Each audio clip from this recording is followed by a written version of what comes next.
हाय दोस्तों, आज हम लोग पृथ्वी की आंतरिक संरचना के बारे में बात करेंगे। पृथ्वी की आंतरिक संरचना कैसी है दोस्तों, उस पर आज लोग बात करेंगे दोस्तों। तो एक थोड़ा सा वीडियो बनाया, छोटा सा बनाया था पहले। ये पृथ्वी की आंतरिक संरचना के बारे में वीडियो बनाया, फुल वीडियो है दोस्तों। तो आप लोग को मालूम होगा दोस्तों, पृथ्वी कैसी है दोस्तों। तो पृथ्वी उत्तरी ध्रुवों की तरफ से चपटी हुई है, और जो क्या है, भूमध्य रेखीय जो विषुवत रेखीय क्षेत्र है वहाँ से उभरी हुई है बाहर की तरफ। तो पृथ्वी गोल नहीं है दोस्तों। आपकी बात करेंगे पृथ्वी की आंतरिक संरचना कैसी है, पृथ्वी की आंतरिक बनावट कैसी है, आंतरिक पृथ्वी के अंदर क्या है, कैसी मिट्टी पाई जाती है दोस्तों, कौन कौन से पदार्थ पाए जाते हैं, उसके बारे में चर्चा करने वाले हैं दोस्तों। तो पृथ्वी की आंतरिक संरचना ज्ञात करने के दोस्तों हम दो स्रोतों के बारे में बात करते हैं। एक प्रत्यक्ष स्रोत, दूसरा अप्रत्यक्ष स्रोत। दोस्तों पहला कौन सा स्रोत है? प्रत्यक्ष स्रोत। प्रत्यक्ष स्रोत। और दूसरा है दोस्तों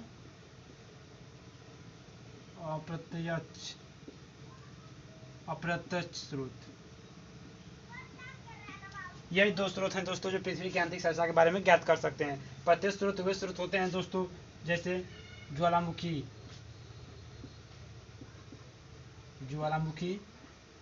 दूसरा होता है दोस्तों भूकंप।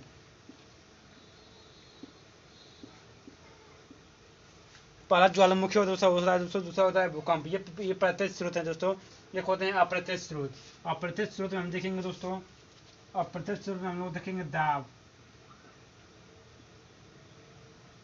फिर दोस्तों को देखेंगे ताप, देखेंगे फिर घनत्व। ये दोस्तों अप्रत्यक्ष स्रोत है। उल्का पिंड भी अप्रत्यक्ष स्रोत के अंतर्गत ही आएंगे दोस्तों, इसके बारे में देखेंगे हम लोग। हाँ दोस्तों, आप जाने ज्वालामुखी की प्रक्रिया है दोस्तों। जब आपको मालूम होगा दोस्तों कि पृथ्वी के अंदर, आप लोग को मालूम होगा तो पृथ्वी के अंदर जब जाएंगे 100 या 200 किलोमीटर के बीच के अंदर, जब पृथ्वी के अंदर 100 या 200 किलोमीटर जब अंदर जाएंगे तो आपको मिलेगा एक दुर्बल मंडल मिलेगा। क्या मिलेगा दोस्तों? एक दुर्बल मंडल मिलेगा। कौन? दुर्बल मंडल मिलेगा दोस्तों। इस दुर्बल मंडल में जो पदार्थ पाए जाते हैं, जो चट्टानें पाई जाती हैं, चट्टानें वो पिघली अवस्था में है। वो किस अवस्था में? पिघली अवस्था में, जिसे क्या कहते हैं? मैग्मा कहते हैं। और जब वही मैग्मा भूपटटी पाया जाता है, पृथ्वी के ऊपरी भाग पाता है, उसे लावा कहते हैं। उसे क्या कहते हैं दोस्तों? लावा कहते हैं। तो वो उसी लावा का विश्लेषण करके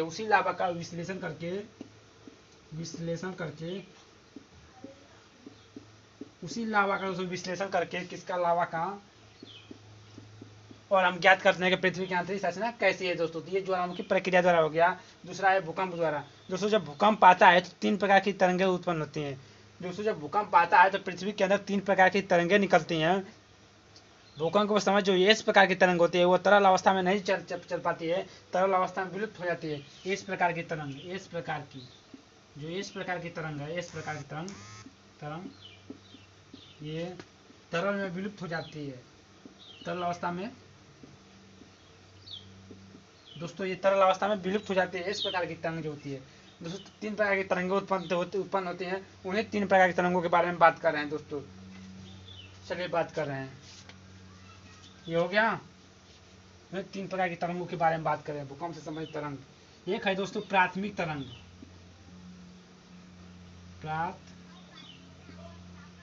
प्राथमिक तरंग दोस्तों, इस प्राथमिक तरंग को अनुदैर्घ्य तरंग भी कहा जाता है। कौन सा तरंग? अनुदैर्घ्य तरंग भी कहते हैं दोस्तों, अनुदैर्घ्य तरंग कहते हैं दोस्तों।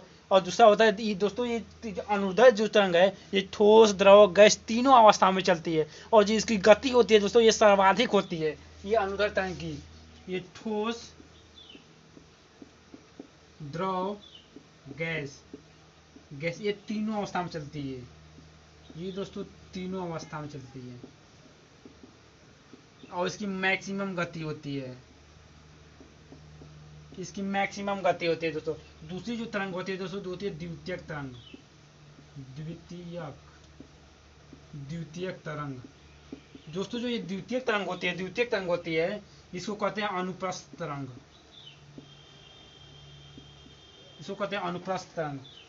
था होता है ना, अनुप्रस्थ तरंग। जो अनुप्रस्थ तरंग होती है दोस्तों, वो केवल ठोसों में चलती है। आपसे क्वेश्चन पूछे कि कौन सी तरंग है जो जब भूकंप आता है तो कौन सी तरंग है जो केवल ठोस में अवस्था में चलती है, तो वो है द्वितीयक तरंग, ठोस में। ठोस में संचरण करती है। ये जो द्वितीयक तरंग है वो ठोस में संचरण करती है, केवल ठोस में, केवल ठोस में संचरण करती है दोस्तों, जो द्वितीयक तरंग होती है दोस्तों। अब तृतीयक तरंग जो होती है इसे कहते हैं धरातलीय तरंग, धरातलीय तरंग दोस्तों। ये धरातलीय तरंग है, ये धरातलों पर चलती हैं। अगर आपसे क्वेश्चन पूछे दोस्तों कि सर्वाधिक विनाशकारी तरंग कौन है, सर्वाधिक विनाशकारी तरंग कौन है, तो आप कहेंगे धरातलीय तरंग। ये जो धरातल पर चलती है ना, ये सर्वाधिक विनाशकारी तरंग है। क्या है दोस्तों?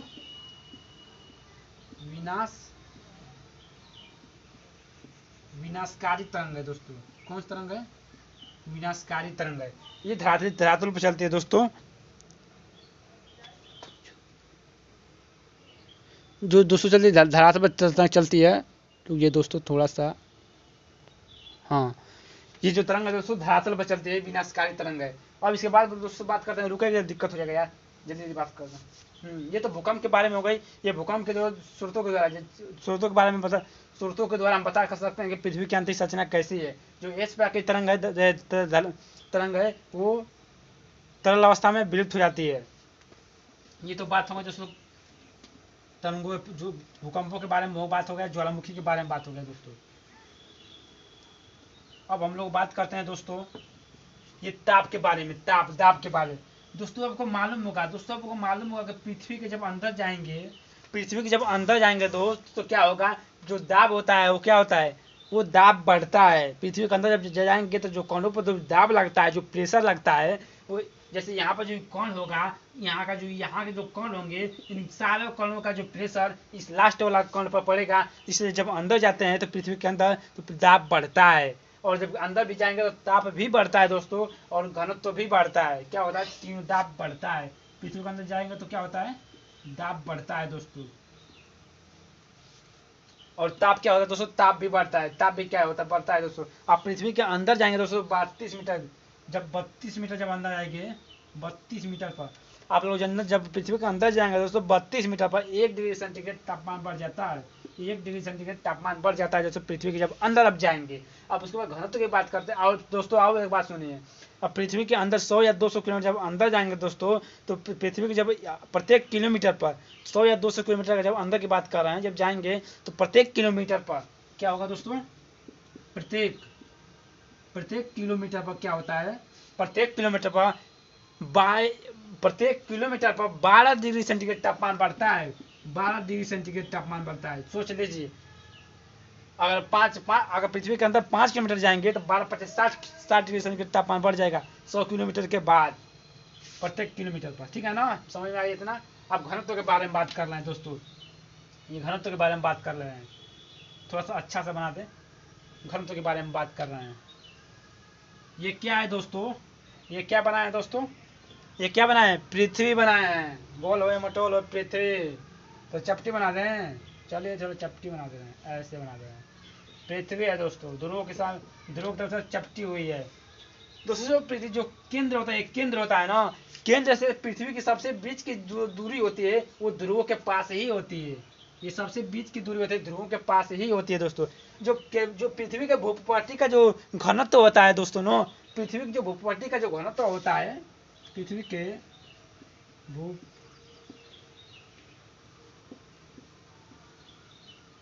जो भूपट्टी का जो घनत्व होता है, जिसको घनत्व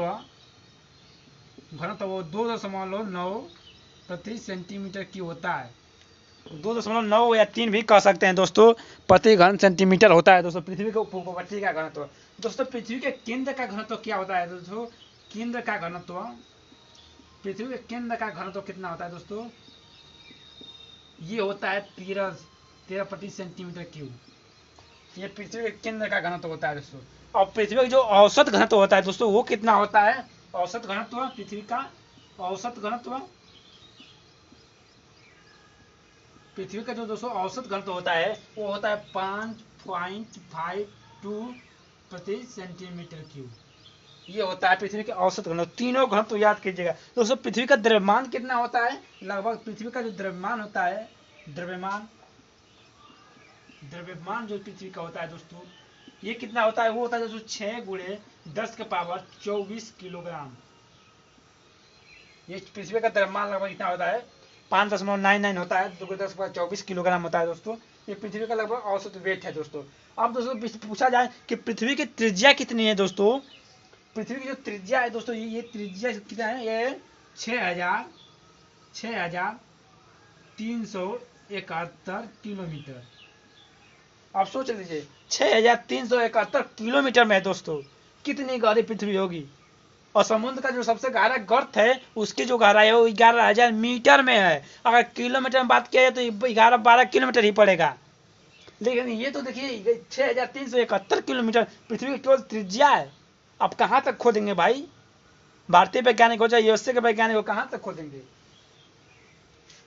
अब देखिए दोस्तों यहाँ पृथ्वी की त्रिज्या के बारे में, पृथ्वी की त्रिज्या कितनी है, पृथ्वी की त्रिज्या 6,371 किलोमीटर।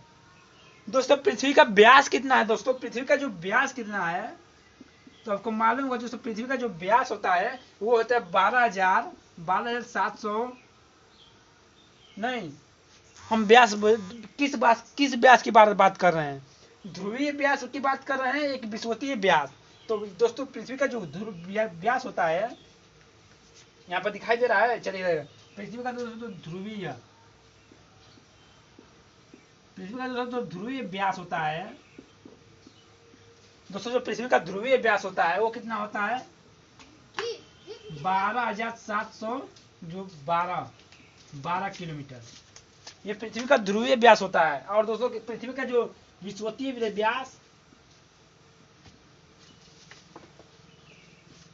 व्यास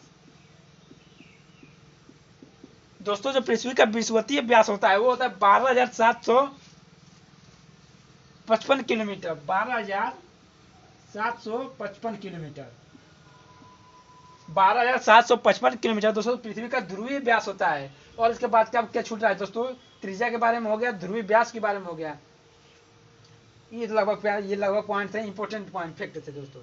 ये ध्रुवीय व्यास हो गया, केंद्र घनत्व हो गया दोस्तों, इसके बारे में अब बात करते हैं दोस्तों। चलिए मिटा दें इसको, मिटा दें कि रहने दें, इसको मिटा दे रहे हैं थोड़ा, इसको मिटा दे रहे हैं, देखो ना देखो पृथ्वी का जो व्यास होता है, जो पृथ्वी की जो संरचना के बारे में कहते हैं दोस्तों, इसको क्या कहते हैं, पृथ्वी के 3 भागों में बांटा गया है दोस्तों, 3 भागों में बांटा गया दोस्तों। इसको क्या कहते हैं, सियाल कहते हैं, सियाल क्या कहते हैं इसको, सियाल कहते हैं दोस्तों। इसको क्या कहते हैं, सीमा कहते हैं, सियाल, सीमा, नीफे। जो दोस्तों पृथ्वी का जो केंद्र नीफे होता है, जो नीफे को क्रोड भी कहा जाता है, नीफे को पृथ्वी के जो केंद्र उसको क्रोड भी कहते हैं। इसको क्या कहते हैं, क्रोड भी कहते हैं। इसको सीमा को क्या कहते हैं, मेंटल कहते हैं दोस्तों, सीमा को मेंटल कहते हैं। इसको मिटा देना दोस्तों, इसको मिटा देना है, थोड़ा लिखने में दिक्कत हो जा रहा है, अब लिखेंगे, और ज्यादा लिखना है अभी।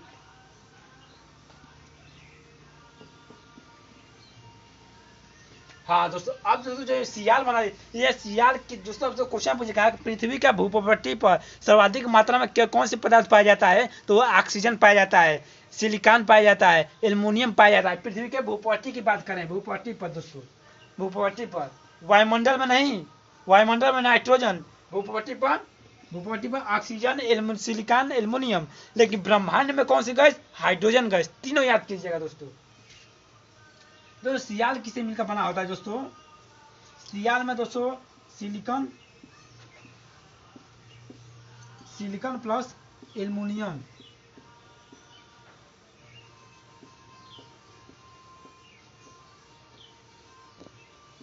दोस्तों सियाल में सिलिकॉन और एल्युमिनियम की अधिकता होती है दोस्तों। और सीमा में दोस्तों किसकी अधिकता होती है, तो सीमा में सिलिकॉन प्लस और मैग्नीशियम की अधिकता होती है।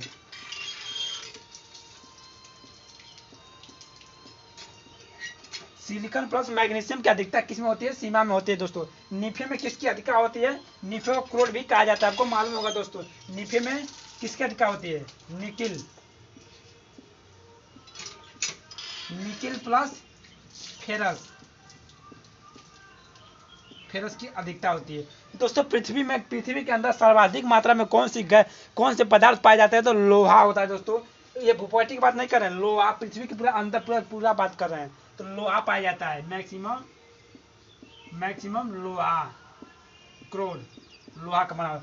जो पृथ्वी का जो केंद्र होता है क्रोड होता है, और क्रोड लोहा का ही बना होता है। और जो लोहा कितना % पाया जाता है दोस्तों? 35%। लोहा लगभग पृथ्वी पर लगभग 35% पाया जाता है दोस्तों। अब इसके बारे में बात कर रहे हैं, तो ये हो गया दोस्तों।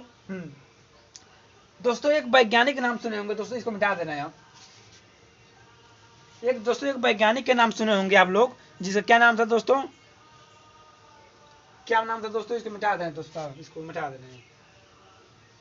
इसके बारे में हो गया, अब इसके बारे में बात नहीं करना है, अब इसके बारे में हो गया। चलिए ये एक वैज्ञानिक था दोस्तों, मिटा देना सर।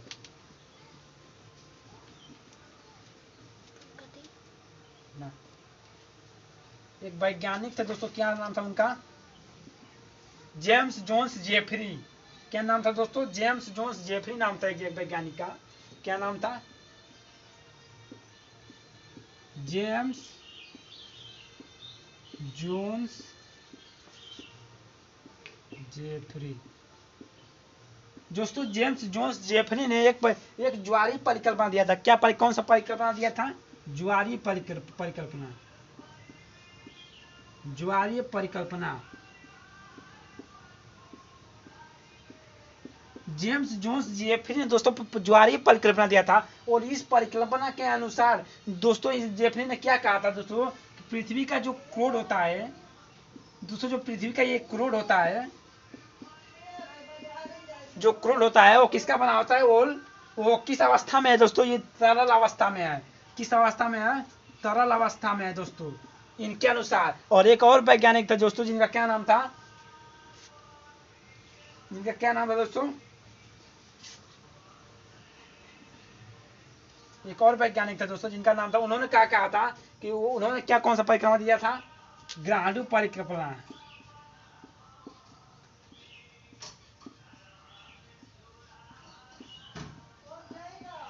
एक ग्राहडू परिकल्पना के अनुसार दोस्तों, ग्राहडू परिकल्पना के अनुसार जो पृथ्वी का केंद्र होता है, पृथ्वी का जो केंद्र होता है वो किसका बना होता है? वो किस अवस्था में है? वो ठोस अवस्था में है। मतलब वो किस अवस्था में है दोस्तों? इनके अनुसार पृथ्वी का ठोस अवस्था में है। पृथ्वी का केंद्र किस अवस्था में दोस्तों? तरल अवस्था में है, जेम्स जोन्स जेफरी के अनुसार। और एक और वैज्ञानिक था, जिनका क्या नाम था? भूल गए, नाम याद आएगा अभी।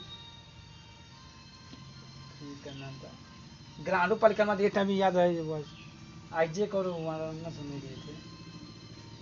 चलिए भैया तो बता देंगे। और ये कहा था ठोस अवस्था में, ग्राहडू परिकल्पना के अनुसार दोस्तों। ये इनकी बात हो गया दोस्तों, सियार सीमा के बारे में हो गया, बात हो गया। अब चलते हैं दोस्तों, आगे बढ़ते हैं। ये दो परिकल्पनाएं थी दोस्तों। अब दोस्तों क्या पृथ्वी के प्लेट विवर्तनिक सिद्धांत के बारे में बात कर रहे हैं दोस्तों। पृथ्वी का प्लेट विवर्तनिक सिद्धांत, पृथ्वी का प्लेट विवर्तनिक सिद्धांत के बारे में बात कर रहे हैं।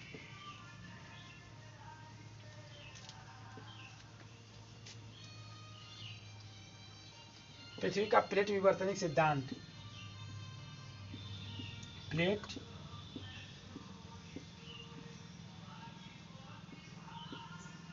विवर्तनिक सिद्धांत।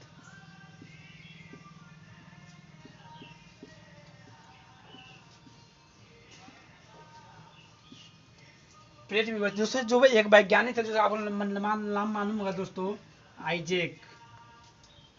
आइजेक और वारंगल ने दोस्तों प्लेट विवर्तनिक सिद्धांत दिया था पृथ्वी के संबंधित। दोस्तों आइजेक और वारंगल दो वैज्ञानिक थे दोस्तों, इन्होंने पृथ्वी से संबंधित प्लेट विवर्तनिक सिद्धांत के बारे में बताया था दोस्तों। ये कब? 1965 ईस्वी में, 1965 ईस्वी में बताया था दोस्तों। ये क्या बताया था कि दोस्तों जो पृथ्वी पर दोस्तों ये जो प्लेटें पाई जाती हैं, पृथ्वी पर प्लेटें पाई जाती हैं दोस्तों। पृथ्वी पर 7 बड़ी प्लेटें पाई जाती हैं, 7 बड़ी प्लेटें दोस्तों। पृथ्वी पर दोस्तों 7 बड़ी प्लेटें पाई जाती हैं और लगभग 20 छोटी प्लेटें पाई जाती हैं। लगभग 20 छोटी प्लेटें पाई जाती हैं दोस्तों पृथ्वी पर। जैसे आप लोग को मालूम होगा दोस्तों कि अफ्रीकन प्लेट क्या है? एक प्लेट बड़ी प्लेट है, ऑस्ट्रेलियन प्लेट बड़ी प्लेट है, यूरोपियन प्लेट बड़ी प्लेट है दोस्तों। अफ्रीकन प्लेट और यूरोपियन प्लेट के बीच क्या हुआ है दोस्तों कि जब क्या होता है जब अपसरण की क्रिया होती है तो हम पे हिमालय हिमालय बढ़ता है दोस्तों। हिमालय इसलिए बढ़ता है, वलित पर्वत है हिमालय, उनके बीच में क्या होता है, उनके समझे ना, ये 7 बड़ी प्लेटें हैं, इसी बताया ना वही। दक्षिण अफ्रीकन प्लेट, उत्तरी अमेरिका प्लेट, ये क्या प्लेटें हैं दोस्तों जो पृथ्वी के ऊपर तैर रही हैं। जो पृथ्वी का जो भूपट्टी होता है, जो सियाल होता है दोस्तों, ये दुर्बल मंडल पर तैर रहा है। ये कर लोग वैज्ञानिक बताते हैं दोस्तों, हम नहीं बता रहे हैं। ये 7 बड़ी प्लेटें होती हैं। आइजैक और वालंगल ने दोस्तों क्या क्या था, 3 परिकल्पना दिया था कि पृथ्वी पर क्या होती है, जो प्लेटें, जो अपसारी प्लेट होती हैं,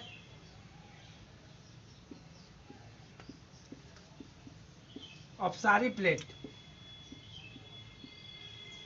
जब अपसारी जो प्लेट है, जब अपसारी प्लेट होता है दोस्तों, ये अपसारी प्लेट ये क्या होती है, जब पृथ्वी के बाद जब अपसारी पर दूर जाना, जब पृथ्वी की 2 प्लेटें, जब पृथ्वी की दो प्लेटें, जब पृथ्वी के 2 प्लेटें हैं दोस्तों, जब ये दूर जाएंगी ना, जब दूर जाएंगी तो अपसारी मतलब दूर जाना, अपसारी में दूर जाएंगी तो इनके बीच का जो मंडल, कमजोर मंडल होगा, जो कमजोर परत होगी, वो क्या होगी, उसके बीच से ज्वालामुखी, जो वो दुर्बल मंडल में जो ज्वालामुखी है, जो दुर्बल मंडल, जो मैग्मा है दुर्बल मंडल में, वो बाहर निकलने लगेगा, बाहर निकलेगा तो क्या, ज्वालामुखी का निर्माण होगा दोस्तों। और उसी वही ज्वालामुखी अगर समुद्र में निकल जाएगी तो कटक का निर्माण हो जाएगा, पर्वतों का, पहाड़ियों का निर्माण हो जाएगा। जब दूर जाएंगी तो किसका निर्माण होगा, ज्वालामुखी का,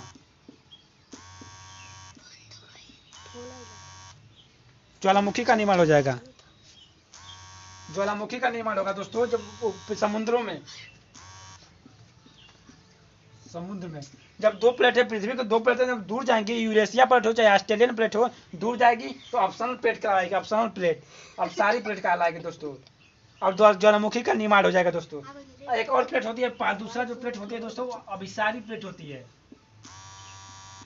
अभिसारी प्लेट, अभिसारी प्लेट, जो ये प्लेट, जो अभिसारी प्लेट होती है दोस्तों, जब 2 प्लेटें, जब 2 प्लेट में लौका था, जब 2 प्लेट में पृथ्वी के मनीष भैया और सुनता छोड़ दे, जो पृथ्वी की जो 2 प्लेटें होते हैं दोस्तों, जब ये पास आती हैं तो अभिसारी प्लेट कहलाएंगी। जब ये पास आएंगे तो क्या होगा दोस्तों, अभिसारी प्लेट के क्या होता है दोस्तों, जब ये प्लेटें पास आएंगी तो ऐसी हो जाएगी आकृति, ऐसी हो जाएंगी।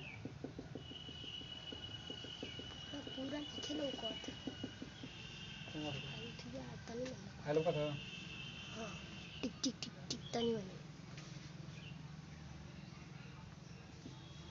लोका था, तनी में चलो सही आधा लोका था। जो पृथ्वी की 2 प्लेटें जो होती हैं अभिसारी में क्या होती हैं, जब दोनों प्लेटें आपस में जब नजदीक आती हैं तो क्या होता है, उसके बीच का जो मिट्टी होती है, जो भारी प्लेट होती है वो नीचे चली जाती है, और जो हल्की प्लेट होती है क्या होता है, वो ऊपर चढ़ जाते हैं दोस्तों, तो ऊपर चढ़ जाती है तो ये क्या हिमालय जैसी घटना का निर्माण हो जाता है दोस्तों। हिमालय का निर्माण होता है, हिमालय का निर्माण होता है दोस्तों, ये अभिसारी प्लेट में दोस्तों। एक और प्लेट होती है संरक्षित प्लेट। कौन सी प्लेट होती है दोस्तों, संरक्षित प्लेट, संरक्षित प्लेट। ये क्या, ये प्लेटें दोस्तों समांतर प्लेट होती हैं। ये प्लेटें क्या होती है दोस्तों, समांतर प्लेट होती हैं। ये प्लेटें एक दूसरे के समांतर होती हैं, ये टकराते उड़ते नहीं है, आगे पीछे एक दूसरे के समांतर प्लेट होती हैं, ये संरक्षित प्लेट कहते हैं। ये प्लेट विवर्तनिक सिद्धांत था दोस्तों, खत्म होता है।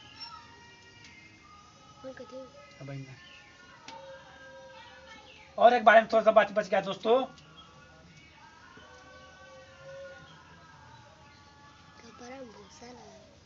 आप लोगों को मालूम होगा कि क्या है दोस्तों, पृथ्वी है। क्या है दोस्तों, ये पृथ्वी है। अगर हम पृथ्वी की क्या त्रिज्या है दोस्तों, यहाँ से और यहाँ तक भाग को निकाल रहे हैं दोस्तों, यहाँ से यहाँ के भाग को निकाल रहे हैं दोस्तों। अब देखिए यही भाग को निकाल रहे हैं और यहाँ पर बना रहे हैं दोस्तों, इसी भाग को निकाल रहे हैं और यहाँ पर बना रहे हैं,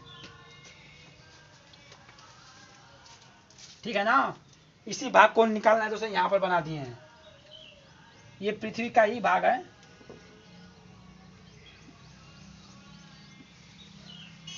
ये भाग निकालने हैं।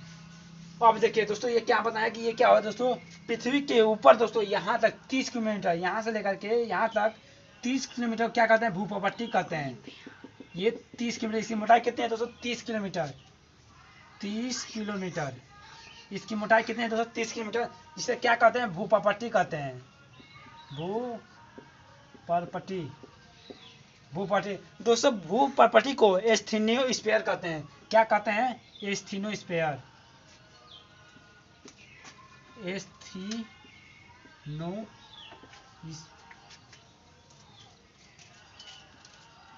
एस्थीनोस्फीयर। एस्थीनोस्फीयर कहते हैं दोस्तों, भूपटटी को एस्थीनोस्फीयर कहते हैं दोस्तों। और अब इसके 30 किलोमीटर से दोस्तों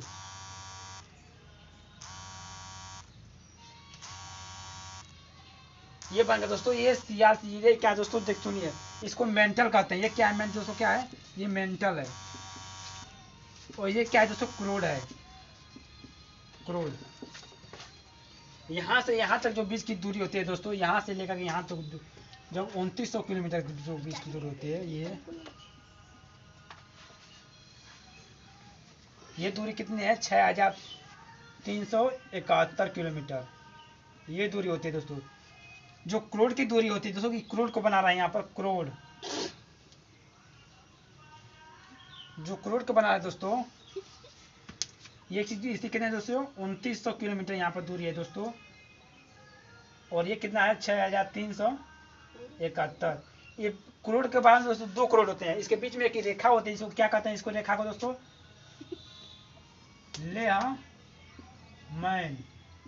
लेहमैन रेखा होती है दोस्तों। और इसको क्या कहते हैं? वाई क्रोड। इसको क्या कहते हैं दोस्तों? वाई क्रोड। और इसे कहते हैं आंतरिक क्रोड। आंतरिक क्रोड इसे कहते हैं वाई क्रोड, इसका आंतरिक क्रोड होता है। और इस रेखा का क्या नाम है दोस्तों? गुटेनबर्ग रेखा। गुटेनबर्ग असंबद्धता कहते हैं। असंबद्धता, इसे गुटेनबर्ग असंबद्धता कहते हैं। और इसे क्या कहते हैं? लेहमैन गुटेनबर्ग असंबद्धता। गुटेनबर्ग असंबद्धता कहते हैं दोस्तों। और इसे क्या कहते हैं? इसको रेफरी रेखा कहते हैं। क्या कहते हैं? रेफरी रेखा। रेफरी असंबद्धता। असंबद्धता, रेफरी असंबद्धता। इसके ऊपर एक और पाया जाता है दोस्तों, एक और रेखा पाई जाती है जिसे मोह असंबद्धता कहते हैं। क्या कहते हैं इसे दोस्तों? मोह असंबद्धता। मोह असंबद्धता कहते हैं दोस्तों। अब क्या है दोस्तों? यहाँ पे इसके बीच की जो दूरी होती है, ये इसकी 2900 और इसके बीच की जो दूरी होती है, वो वाई क्रोड के बीच की दूरी कितनी होती है दोस्तों? वाई 2900 किलोमीटर से लेकर के 5150 किलोमीटर के जो बीच की दूरी होती है, वो वाई क्रोड कहलाती है। 5150 किलोमीटर के जो बीच की दूरी होती है, इसको वाई क्रोड कहते हैं। और 5100 किलोमीटर से लेकर के 6371 किलोमीटर के बीच की दूरी को वो आंतरिक क्रोड कहते हैं दोस्तों। और फिर आगे बात करेंगे दोस्तों, वाई क्रोड हो गया दोस्तों। 30 किलोमीटर से दोस्तों लेकर के 30 किलोमीटर से लेकर के दो क्या होता है दोस्तों? 2900 किलोमीटर का मेंटल कहलाता है दोस्तों। ये तो दोस्तों हमारे आज पृथ्वी की आंतरिक संरचना के बारे में बताए हैं दोस्तों। आप लोग बताइए कैसा वीडियो बना है दोस्तों। लगभग सारे वीडियो कंफर्म कर दिए। टॉपिक था जो इम्पोर्टेंट, उसको कंफर्म कर दिए।